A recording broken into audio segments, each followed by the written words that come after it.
just works. It's bigger properties, bigger profits. That's a good slogan. Yeah. Yeah, it works. This is what it says, does what it says on the tin. Bigger properties, bigger profits. Yeah. Because there could be stuff stored that you don't know about. Yeah, so they sign the contract they sign to move in. It lists the prohibited goods they can't have in there. They can't have weapons, drugs, petrol, food, livestock, batteries, livestock. Yeah, there's loads of things they can't have on there. People, yeah, can't live in there. So you did all this then without formal training. This was all from books and YouTube videos. And how many more properties did you buy before you took the decision to take some actual training? So just that one. On this episode of The Engaging Marketeer, I am speaking to former military man Richie Miller, who is now a property investor and property developer. Richie first invested in a property in Sheffield with no experience of property investment and no knowledge of Sheffield. That could have gone horribly wrong for him, but it was the start of a fantastic journey that led to him buying a 48-bed block of flats with none of his own money. I'm going to be asking Richie just how he did that, what were the pitfalls in doing it, and how the development has progressed, and most importantly, how much money he's making from it. So Richie, you are massive in property.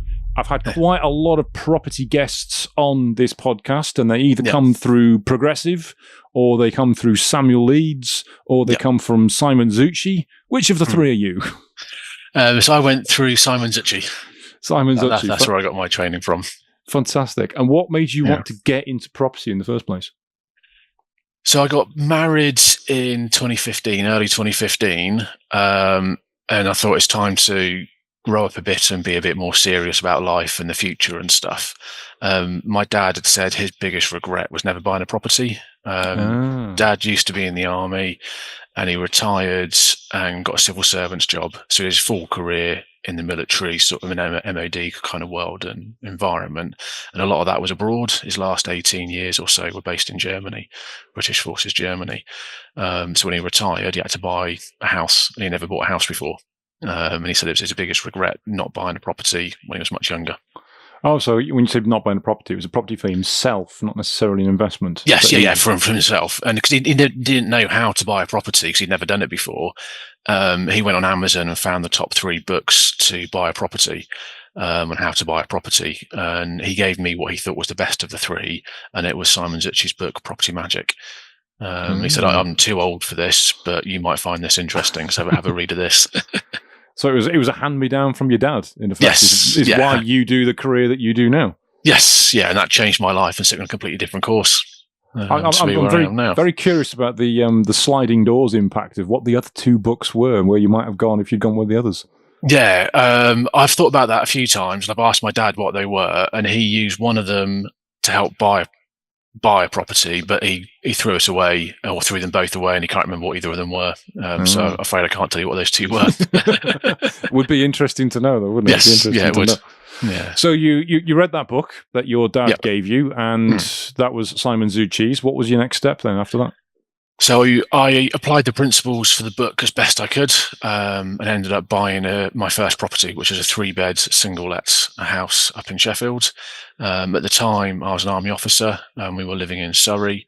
And in our first 2 years of married life, we lived in 4 different houses, so we moved around quite a bit. And a friend of my wife's, her brother runs and owns his own estate letting agency up in Sheffield, which is where they're from. And it was a family-owned business. And she said, Sally's brother does something to do with property. I'm sure he'll help us, and he works in property stuff. So I thought I knew everything, having read a book and stuff. So I went up to Sheffield to do a few viewings, and this guy, Chris, who owned the letting agency, he showed us around for an afternoon and showed us 3 or 4 properties and spoke about it and stuff. So he helped source the property, checked it out and stuff, and his letting agency project managed, I think it was £5,000 or £6,000, very light, just painting and decorating and a new bathroom, I think it was. So he didn't need too much then to do it? No, didn't need too much doing to it at all, which is good because it was a very gentle easing into property investing, and it worked really, really well, which gave me sort of positive feedback on that first experience, which is why I was so positive about it and wanted to carry on and move forward with it. Had you lived in Sheffield before? Did you know the area yourself? No, not at all. I've been to the ski dome from university, or the outdoor ski slope there, for some ski races with the university ski team, and I had some friends from uni living in Sheffield, but no, I didn't know it at all. So other than the fact that you had a contact up there that ran a letting or a state agency, that was your only input on Sheffield? Yeah, that was the only input. And with it being a sort of family connection, trusted friend, felt safe doing that. And because I was moving around so much with the army, I don't feel as though I got to know an area well enough to build up the relationship with letting agents, get to know the local market and all of that stuff. And also, the further north you go, the more you get for your money with property. Yeah, definitely. Partner bought a couple of buy-to-lets in Birkenhead for about 50k each. Yes. Yeah. So, you could literally just pop out to the shops and come back. I bought two houses. Yeah. So some people, when they're looking for their gold mine area, which is the part where they're actually going to buy houses for the best return on investment, they'll spend a lot of time researching it, the kind of property strategy they're going to do, whether they're going to do HMOs, whether they're going to do serviced accommodation, whether there's sort of airports, whether there's hospitals, who their prospective tenants are. Yeah. But you just went, got a contact in Sheffield, we're going to buy a house in Sheffield. Yes. Yeah. Nice and simple. I think one of my strengths, I bring to investing from my army background, is making decisions when you don't have all the information. During basic training and on operations, you need to act. You need to make a decision quickly and go. And in training, you're often not slept for a couple of days. You're cold, you're wet, you're hungry, and people are shooting at you in the exercise scenario. You've got to decide, go left, go right, or retreat, or stay where you are. What you're going to do. If you can't just sit there and stay there. You've got to make a decision. You don't have all the information. It's never going to be a perfect decision, and whatever you do is probably going to go wrong. And then you have to make another decision to try and correct that.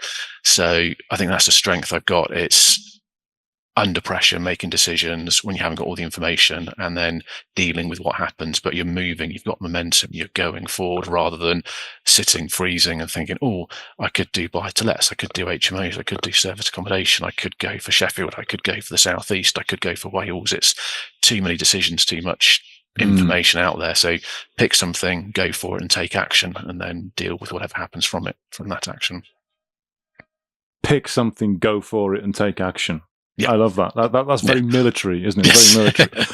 Because a lot of people who want to invest in property, they think about it, they look at different areas, they analyze again, and then they don't do anything. Yeah. So you said you saw 3 or 4 properties on this first day, and you just basically picked one of them. The one we bought wasn't one of those ones that we viewed, actually. So we viewed 3 or 4 properties, and Chris explained how property investing works, how the managing and the letting agents and stuff works. I grew up in military accommodation, mostly abroad. So it was MOD owned property. And if something went wrong, we phoned the contractors or the people who looked after the properties and stuff, and they sent contractors around to fix it. So we never did DIY. We never had to go and view properties. We never had looked at rent levels and stuff. The military moved my dad. We followed as a family, and this is your house. This is how much it's going to be. I never knew how much they cost because they're just taking out of dad's wages and stuff. But anytime that was my experience of property. So I didn't know anything about the letting market and returns and rent levels and all of that stuff. I had to learn it all. But you decided on the property that you were buying before you knew all of that? I knew a little bit from reading Simon's book, and then applying the principles from that and speaking to the agent. It made sense to me. It was a little bit. There's risk, but I don't think it was a gamble because I had a little bit of knowledge. I'd spoken to a couple of people. I'd spoken to the letting agent. I'd read Simon's book and done a bit of research online, and I think I'd watched some YouTube videos and stuff. This was in 2015, so it was before a lot of the big training stuff was going. I don't think Samuel Leeds was around at that point, or if he was, I hadn't heard of him. But Rob Moore and Progressive were. Simon was with the PIN network and stuff, and I think it was someone with Touchstone or something. They were quite big at the time. Yeah, at the time. Yeah. And doing the research, property investing made sense. It's still a risk, but I don't think it was a gamble. It was a calculated risk that I took. So you did all this then without formal training. This was all from books and YouTube videos. And how many more properties did you buy before you took the decision to take some actual training? So just that one. So I bought it for 77,000, I think it was. It was being repossessed, and the market value was about 85 when I bought it. Spent that $6,000 on a light refurb, and then it was revalued at 109,000 or 115,000. So it cost me 90 quid for the bank to do a desktop valuation on the rent that was being achieved and the invoices and receipts showing the work that we'd done to improve it. And they extended the mortgage for me for that 90 quid. And I think all in with the purchase, all the purchase costs, stamp duty, legals, and that refurb, I was 23,000, and that was savings. And that refinance or the extension of the mortgage, it released 27,500.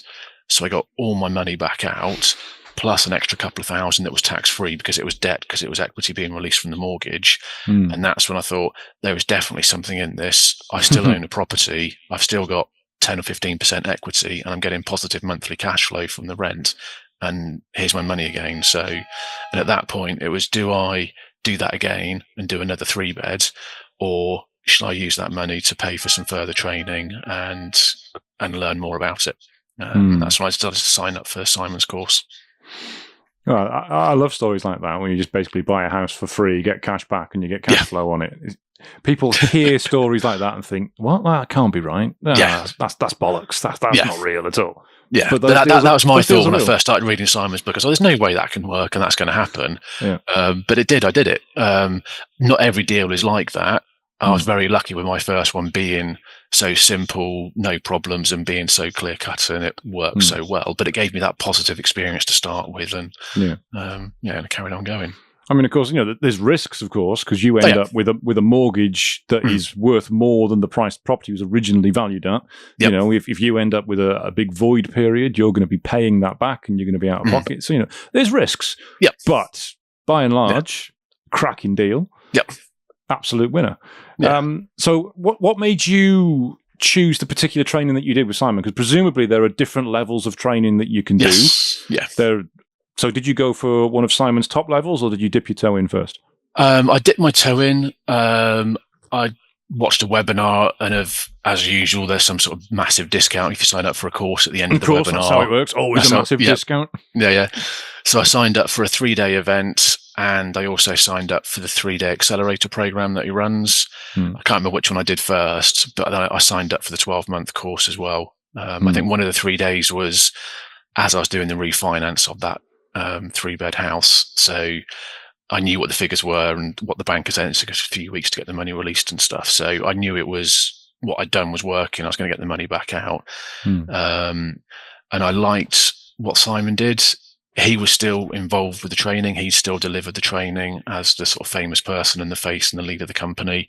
Rob Moore was stepping back and not doing as much of the training at the time in Progressive. And I liked Simon's win-win. And I wasn't as flash as wanting to have a Lamborghini and Ferraris and stuff, which is a lot of the Progressive image and stuff. So that's why I chose to go with Simon. Does like his cars. Yeah. Simon's more down to earth, isn't he? There must have been some part you'd thought, I've done this first property, I've got a property for free, I've got cash out, and I'm earning cash flow. Why do I need training? Yeah, there was a little bit. Before reading Simon's book and getting into this property world, I would call myself very black and white. It's this or it's that. There isn't much grey space, and all the personality profiling and personality types and all of that stuff. I didn't really believe in that, I'd never had any exposure to it in the military. Just doesn't do any of that stuff really. So it opened my eyes to personal development and what's out there, what your strengths are and weaknesses, and how that affects your personality and decisions and thought processes and stuff. So it really opened my eyes. I really enjoyed learning again. And that's why I really embraced the training and stuff. I've been to some PIN meetings. I've done those couple of day events, and I didn't sleep for a few days after them because my head was just spinning with all the ideas and the possibilities. And it was a completely new arena that I'd never knew existed. So yeah, it was a very exciting time getting all the new knowledge and learning. So that's a good question. It's a good point to ask then for those investors that have gone out and done deals like you have and have thought, bloody hell, this is easy. I don't need training. Yep. Why should I spend 5, 6, 7 grand, whatever it is, on a course when I can put that on a deposit on a property instead? What advice would you have for them? So Chris, the guy who owns the letting agency I used, he's now my business partner, and he's been flipping and investing in property for 20 years, whereas I'm sort of 9 years into it now, 9, 10 years into it. My third ever purchase was a 48-bed mega HMO. It's a tower block in the centre of Sheffield. Chris's letting agency had been managing that property for about 2 years, doing tenant find for them. And Chris was buying 3 beds and renovating them and either selling them on or holding on to them. And it worked. And he was doing that cookie cutter approach. And he was doing really well. He built up a decent portfolio over 15 years of doing that. He never once thought about buying the 48 bed that was on the open market. And he'd been helping fill the rooms and show potential buyers and investors around and stuff. I come along with very little property experience, having done this course, and end up buying it with none of my own money. And I viewed it and said, I want to buy that. How do I do that? Let's make it work. So you don't know what you don't know. You don't know what's possible until you get challenged and you do a bit of learning and lift your eyes up and look at other possibilities and other strategies, and doing courses, having a coach, having a mentor help you do that. And Chris had never had that and never even considered it, because why would he? He's doing what he does and that works for him. Yeah. Yeah, I think one of the first things I learned on a property course was that if you're going to buy buy-to-lets, which I had a few of at the time, you're going to be getting whatever deposit you require for it to save up for. Then you buy the buy-to-let, then you have to save a deposit again. Yep. Eventually, you're going to run out of money. Yes. You know, it's a slow process. Yes, you might get 3, 4, 5 properties, depending on how much cash you've got available, but you're going to run out of money eventually, and your portfolio is going to be restricted on size. But the training that you can do with people like Rob, people like Simon, people like Samuel, you're going to look at bigger ideas. You're going to look at more creative ways to do it, where you can actually get huge returns for potentially even less money, or as you've just said, none of your money. So talk me through that one. How did you buy a 48-bed property with none of your own money? Yeah, so at the back end of the year with Simon, I agreed to buy a 6-bed HMO in Sheffield that was off market, found it through landlord letters. And as we were finishing the refurb we finished the refurb and we're going through the refinance on it, I said to Chris, this has worked well. I'm going to find more of these off market HMOs. I'm going to do more of these through the agency. Are you aware of any? Do you know what's out there? And he laughed at me and said, what about an HMO on steroids? I laughed back and said, if it's a deal and it stacks up, I can do it. I've got the knowledge, I've got the network, I've got the connections. So long as it's a good deal, we can make it work. And he took me and arranged a viewing to go and look at the Marples, 48-bed tower block, literally in the centre of Sheffield, on the high street, on the edge of the high street. Yeah. And how did the finances work? So I had 2 big problems. I didn't have any money to buy a 48-bed property, and that's a big problem to start with. That's a big problem. Yeah. Yep. And the next big problem was I couldn't get a mortgage. I spoke to a couple of brokers, and they all laughed at me because no lender would look at me because I don't have the experience or the credibility to buy a 48-bed place. Okay, I imagine there's a few people listening to this now thinking the same thing. Yep, I've got no money, I've got no experience. How can I buy a 48-bed property? So go on. Yep. What did you do? So Chris came in as a business partner. His agency had been managing that exact building and several other large HMOs. So he had the experience and the credibility in the lender's eyes to be on the mortgage and to de-risk it. And then the initial plan was to buy him out of the company after 6 months, because then I'm experienced enough with my name on the mortgage as well, so that I'd then be a safe bet for the mortgage lenders. We ended up staying in and not leaving. So that's how we overcame the first problem with the mortgage. Were you happy with him staying in and not leaving? You got to say that. You're recorded, aren't you? Yeah. I've got to say that now. But yeah, we've become friends, and we've done some more deals since then. And when we did the Marples, I've been working with him because he'd been managing the refurbs and stuff and managing the properties for about 2 years by that point when we bought the Marples. So I'd had a relationship with him, and it became a personal friendship after doing the Marples, as we're doing the Marples and working together on that one.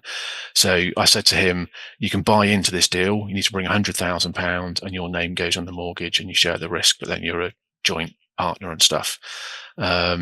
one of my cousins, no property experience. He asked me for some advice on property because he'd seen what I was doing with the training and the course and the properties I'd done before. So he came in as our third JV partner, and he brought 100,000 in as well. He extended the mortgage on his family home to release some capital, and that was 100k. And then between us, we raised the rest of the money from investors that we met at networking meetings and in property circles and stuff. So that's how we got the money together to buy it with a mortgage. So was that a total 300 grand deposit then? Yeah, it was. The asking price was 1.8 million. We negotiated a discount on that to get it to 1.5, and in the council's eyes, the accommodation spread over 5 floors, and the council view it as 5 flats, 1 flat for each level.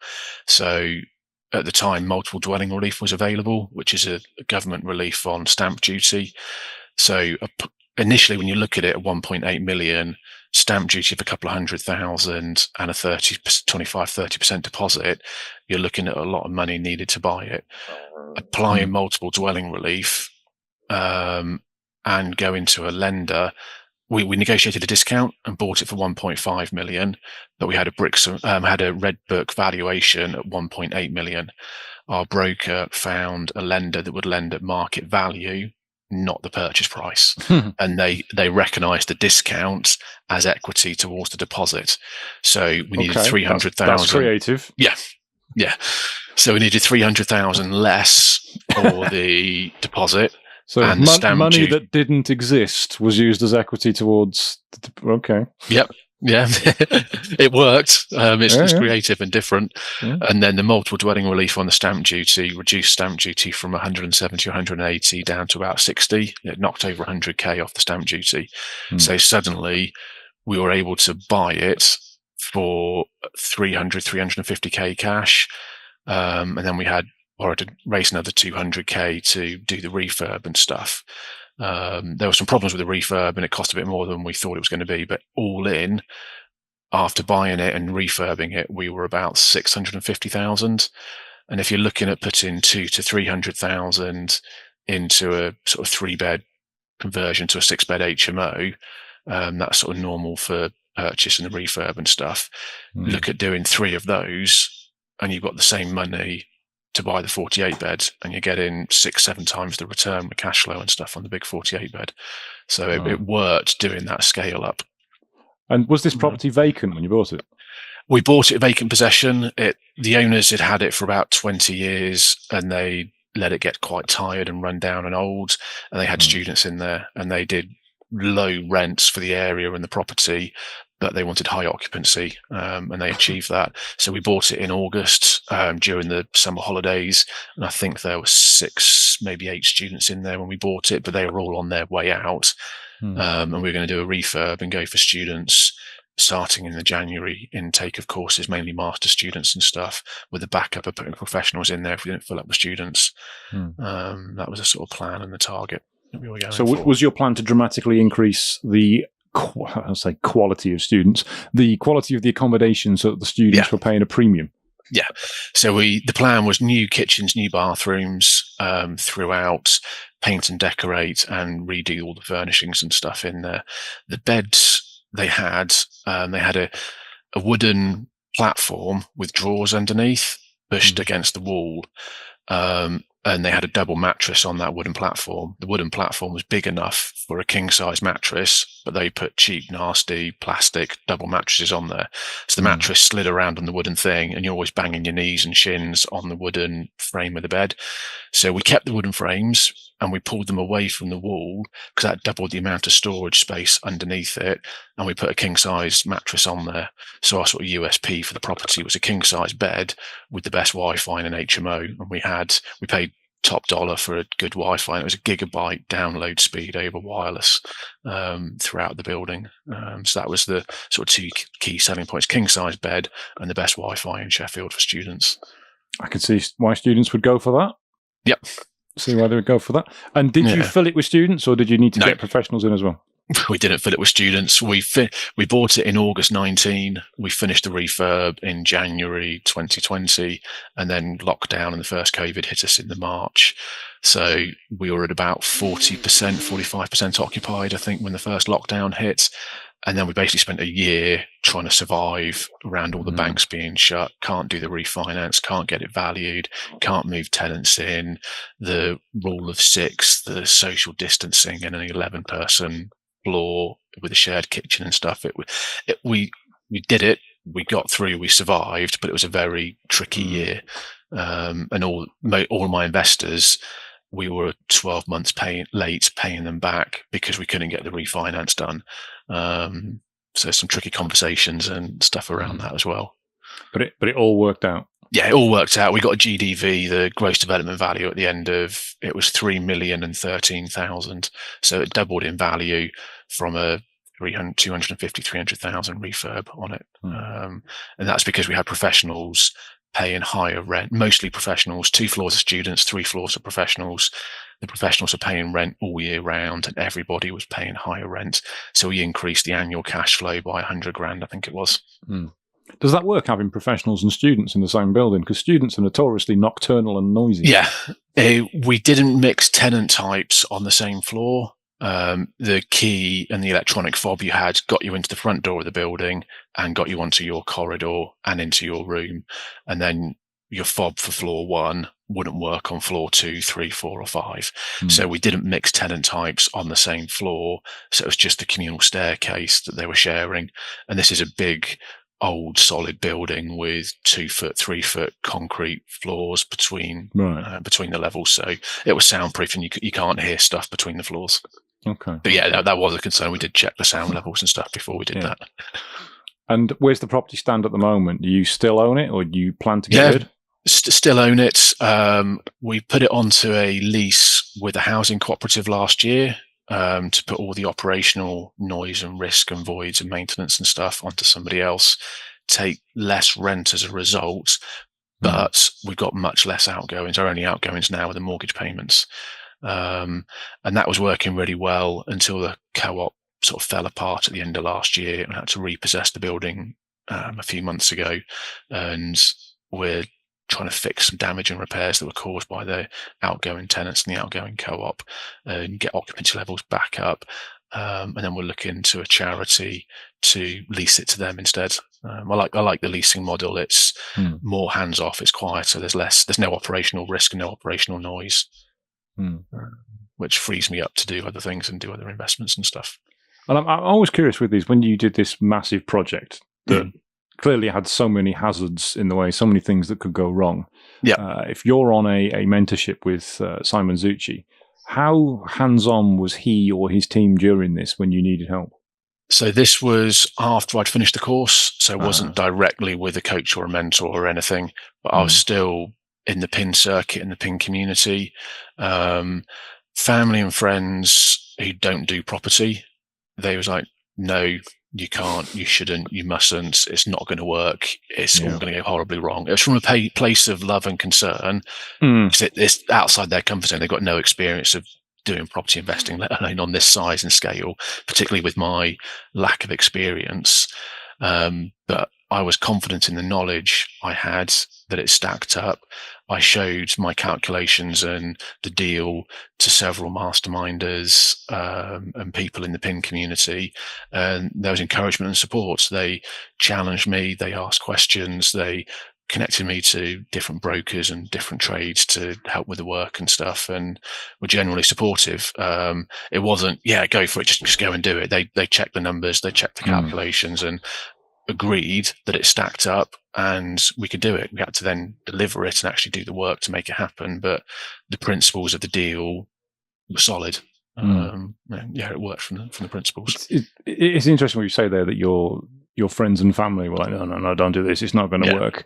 We as a species always seem to take advice from people who haven't got a clue what they're talking about. Yeah. So if you're going to go into business for yourself, you'll ask your mates who are employed what they think about it. No. Stay in a job, mate. You don't want to go into business. No, it's not going to work. Whatever happens, I'm going to go into property development. Oh, that's not going to work, mate. You're going to make money with that. And there's a line on your website which reads something along the lines of, if you want to get somewhere, get advice from somebody who's already been there. Yeah, only ask for directions from someone who's been there. That's the something one. like that. Yeah, it's my favourite quote.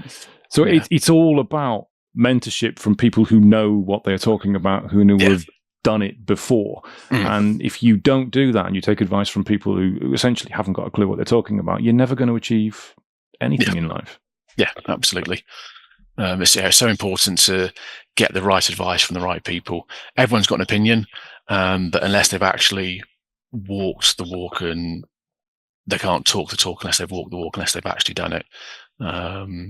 Don't buy a Ferrari. I think this is one of Rob Moore's stories that I liked. Don't buy a Ferrari from a Ferrari salesman in the showroom, because he doesn't own one. He doesn't know what it's like taking it to the shop to go and get the shopping, and going to visit Granny on the other side of the country, and not what's that long drive like? How comfortable is it? They can just sell you the sex and the appeal and the image. They can't sell you what it's actually like owning it. So go and speak to someone who already owns that Ferrari and find out from them what it's like to own it and drive it, and maintenance costs, and does it fit in the garage, and all the actual details. Yeah, he's got a few stories about that. There's one particular one he keeps ranting about, which is something along the lines of business qualifications from people in universities and in schools teaching you about business when they've never run a business before. Yes. If they were successful entrepreneurs, they'd be running businesses. Who are they to tell you how to do it when they don't do it? And he has a very valid point there. He has a very valid point. You know, if you want to learn how to develop property and become a property investor, learn from somebody who does it. Yes. Somebody who's still doing it, somebody who's successful at it. Yeah. Don't learn from somebody who's never done it before. No. Absolutely. So if you just study, if you just do training course after training course, YouTube video to books to magazines and stuff, you become an academic. You become very knowledgeable, but you've got no experience. You've not done it yourself. You need to go and take action and get some proper experience rather than just knowing about it. Which is something I see a lot of people do. I've seen so many people that just turn up to different courses. Yeah. And they share screenshots on LinkedIn of different courses they're on, and there they are again on another one. And it's just course, webinar. And when it comes to the accountability part, so what have you actually done this? Yeah. No, well, I've been on another webinar, I've been on another course. Spoken about it lots. Spoken about it lots. Yeah, I've got a lot of plans together. My vision board's got all this on. Yeah. How many properties have you bought? None. How many properties have you viewed? None. Yeah. Clearly something going wrong there, isn't there? Yeah. So you've got this massive, great big behemoth property. What else have you done in it? What in the property sector? What other properties? Yeah, so we bought the freehold for that building a couple of years after buying the Marples, and that was 2 commercial units. One was tenanted, and one had been empty for 5 years before we bought it. And Chris and I were talking about what do we do with that commercial unit. If we let it to a commercial shop or something, it would be about 1,100, 1,200 a month rental income. Not a lot, is it? Not a lot. Being property people, we thought let's convert it into flats. Of course. It's lower ground, so natural light is an issue. Floor space is big, but we could only put 4 studio flats in because they all had to have the windows up against one side of the building. That would have cost 100k, and it would have grossed almost 3,000 a month income at the time, a rental income before any deductions were taken off. I had the idea of let's set up our own business, pay our freehold company rent, and then we keep the profits in that business. So we decided to set up a self-storage company, and the niche for that was city centre, 24-hour access for businesses and people who are in the city centre who don't have a car, because you have to have a car to drive to the outskirts of town where the industrial estates are, where the big self-storage facilities are, and they've got awkward opening times. Some of them are open in the morning, some are open in the evening, but a lot of them it's just sort of office hours, which is when people are working. So let's do city centre, walk to it, so you don't need to have a car, 24-hour access to make it convenient for people. So that freehold, that's owned by an LTD, or did you buy that through a pension? No, we bought it in a new limited company, because we bought the Marples, the residential bit, on a long lease. I think we bought it with 930 odd years left on the lease, 940 years left on the lease on a peppercorn lease, and we decided to keep that on a lease. So we bought the freehold in a separate limited company for the 2 commercial units in that. And do you want to explain, because some people listening are thinking, why would you do that? Why have you got a separate limited company to buy one as opposed to the other one? Because you can't have a lease for a building and the freehold for the building in the same company. You can't. The lease is paying rent to the freeholder. Yes, it's a peppercorn rent, but there are liabilities that the lease has to the freeholder, and the limited company is its own legal entity. It's like a person; they are a legal entity in their own right for that limited company. So you can't have the lease and the freeholder as the same person in the same limited company as such. So we had to have them separate. We could have cancelled the lease, got rid of the lease, and put it all onto the one title rather than having them separated out. But we decided not to, and to keep them separate because it gave us more flexibility in the future. If we wanted to sell it, we could sell the residential bit and maintain the freehold with the commercial units. It gave us an extra exit strategy rather than having to combine them and then potentially break them up again in the future. And that's the kind of structure that you get through help working with somebody with experience. Yes. You wouldn't, because you'd make a mistake with that if you didn't know what you're doing. Yeah, absolutely. So we spoke to the right accountants, got the right legal advice with the leases and stuff, and the accountants set up the SPVs and special purpose vehicles, limited companies. And I believe you offer your own mentorship now as well. Yes, that's right. So speaking, a lot of people I know, they're buying single lets, they're buying 3 beds and converting them into HMOs, like 5-6 bed HMOs, or they're just going for ready-made 5-6 bed HMOs. I've seen it, and I've been in that situation as well. You have equity, all your capital's tied up in those properties, and you never quite get the cash flow that you want. Doing a big property, it's the same process. It's exactly the same principles as buying a 3 bed as buying a 48 bed. There's a lot more zeros after each pound sign on a bigger property, but it's not as expensive as you think it is. And the profit and the rewards are so much more. You can do one big deal in a year, and that's the equivalent of doing 3 or 4 deals a year for a couple of years for the returns that you get. So go through conveyancing, go through the noise and the work involved and the time involved in doing the purchase and stuff once for one big property and get the rewards you want. It just accelerates your journey. And there's a lot less competition when you go up a level to bigger properties. The air's thinner because there's not as many people there. There's not as many deals. So deals can be done, and you can make it work. Yeah, you find that if you're looking at buy-to-let property, single lets, there's usually 7 or 8 potential investors looking at it and trying to outbid each other. And of course, if they do that, then they're just eroding their own profits and potentially getting it to a point where the deal's not going to stack up at all. Yeah, absolutely. So because the Marple's been on the market for 18 months, been on Rightmove for 18 months before we agreed to buy it. So the big deals are there, but because they're big, people don't look at them. They're targeting and searching and looking for the smaller deals. My current project's a block of 16 flats with 2 commercial units. And again, it's one purchase, but the returns are so much more than buying the 16 individual properties, because that would take forever to buy that number of residential properties. So do that work once to get them all in one go, in one sort of portfolio, one company, and then you reap the rewards from it afterwards. And what's the structure of your mentorship?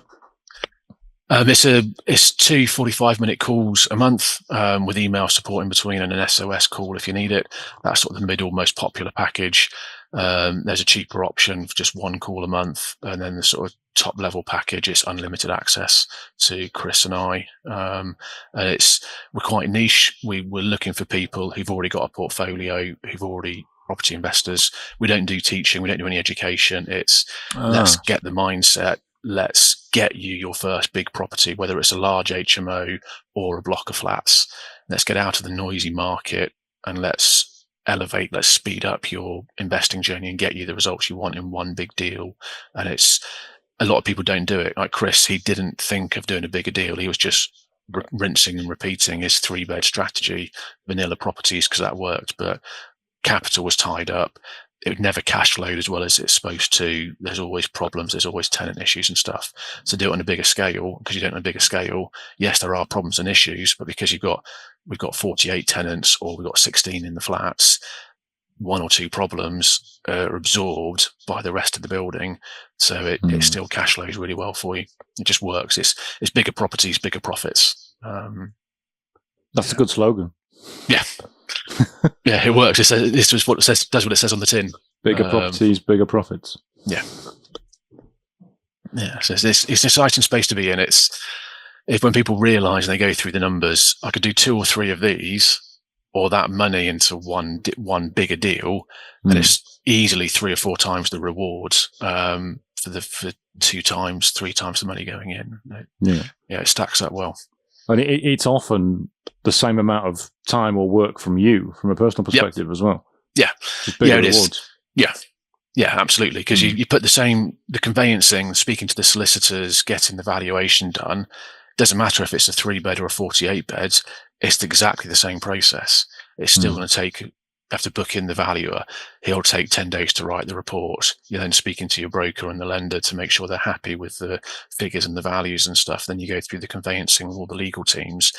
It doesn't matter what size property is. It's the same process.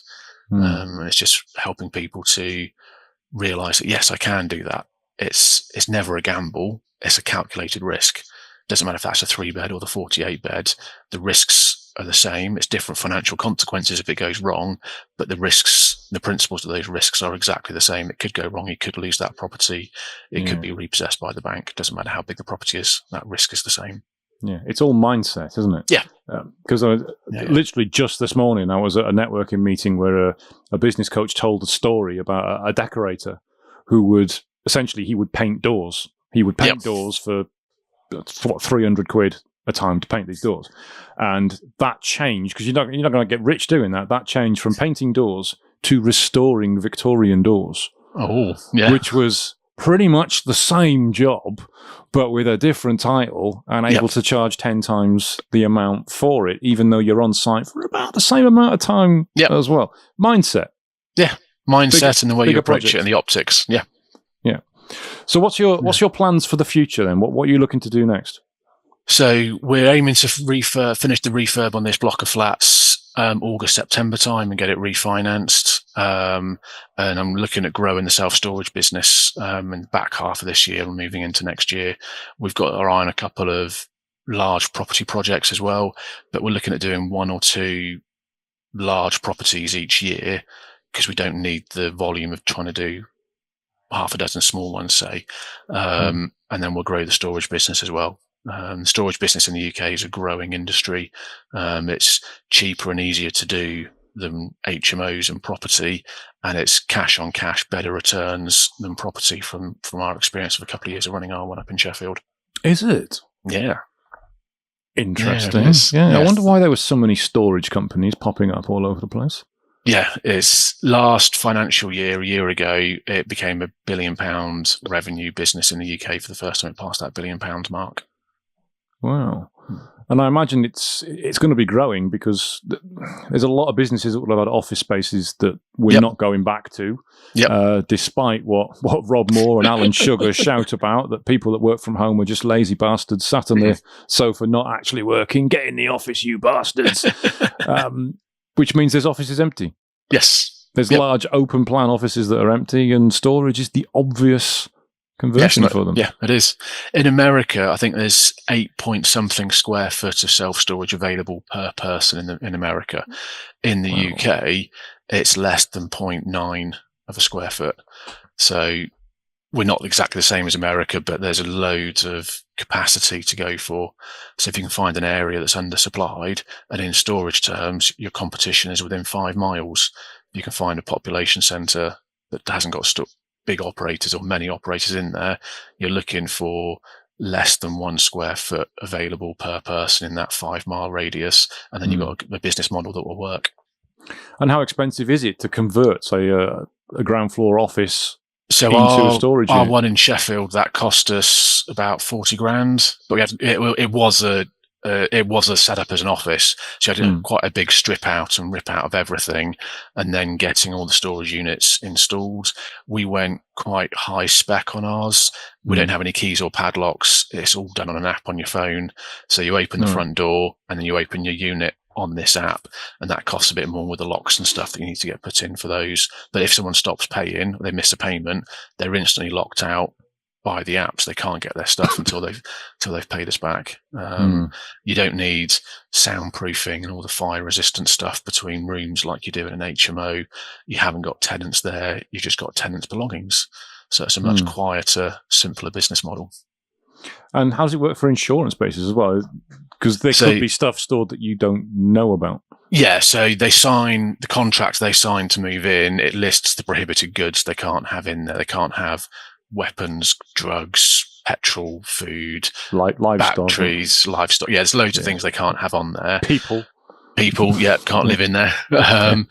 So they sign that to say they acknowledge they can't put stuff in there. And if they do put stuff in there, then the insurance gets invalidated, basically. But we never say, prove what you're doing. We don't go and open units and have a look in to say, oh, you're breaking these rules and stuff. It's their space. So they book it, they take it, and then we go in and clean the unit and make sure there's nothing left in there when they leave, so we can get it ready again for someone else. See, that fascinated by that, because there's, I mean, Progressive do it. I presume Samuel Leeds does it and Simon Zucci do it. They'll do a commercial conversion course on how to turn an office building into a block of flats. Yep. Because that's standard. That's what everybody does. Yep. But you're saying you'll get more money if you turn a commercial building into a storage facility. It's different. It's cheaper to do. It's cheaper to do. So the money you put into it, the returns you get are better than the higher money you would put in and the higher returns you get for turning it into accommodation. The cash on cash returns are better with a self-storage conversion than it is for a residential conversion. I'm on a 30% margin, business profit margin in the self-storage business. On a bigger building, on a bigger site, that could easily go to 40-45% margin, particularly with an unmanned site like I've got. But I don't think anyone's doing a course on that, though. Not that I'm aware of. There is not proper network. There's not networking events like PIN and Progressive and the rest of them, but there is the Self-Storage Association. They have regional meetings every now and then. A couple of weeks ago, it was the annual conference for the UK self-storage. It's like, I imagine how the property networking scene was 25, 30 years ago. It's embryonic stages. It's just starting out. Everyone's very friendly, but there's more people who work in the industry rather than owner operators in the space. But if you were promoting, I don't know if you may have even thought of this, I don't know, I might be telling you something you already know, but if you're promoting a commercial conversion from commercial into storage unit at property networking events, and that you get a higher return on investment for it, you get no tenants. Yeah. No noise. You get no tenants, and it's quicker and cheaper to do. You're going to get investors going, hang on, I'll be interested in that. Yep. Yeah, starting to do it gently. I'm not shouting about it too much because I don't want everyone to jump on the same bandwagon that I'm on. Well, if you're the one that's being paid to train them how to do it, then yeah, fantastic. Yeah, it's a possibility. So for anyone listening to this, because we're almost out of time now, but anyone listening to this thinking that's fascinating, I want to learn more from you. I want you to show me how to do all of this and possibly the commercial conversion to storage. Yes. What new course there for you? Get it up quick before Rob Moore gets on the back of it. Yeah. What's the best way for them to get in touch with you? LinkedIn's probably the best way, or go to the website and book in a call through the website. My Facebook friends are pretty much maxed out, I think. So there's only a few people I can connect with on Facebook, but LinkedIn is probably the best one. Okay. I will put the links for that below the podcast description, so it'll be in the notes. So if you're on iTunes or Spotify, it's down there. If you're on YouTube, it's in the description below.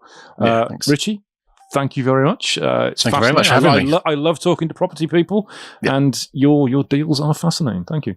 Yeah. Cheers, Darren. Enjoyed our talk. Cheers.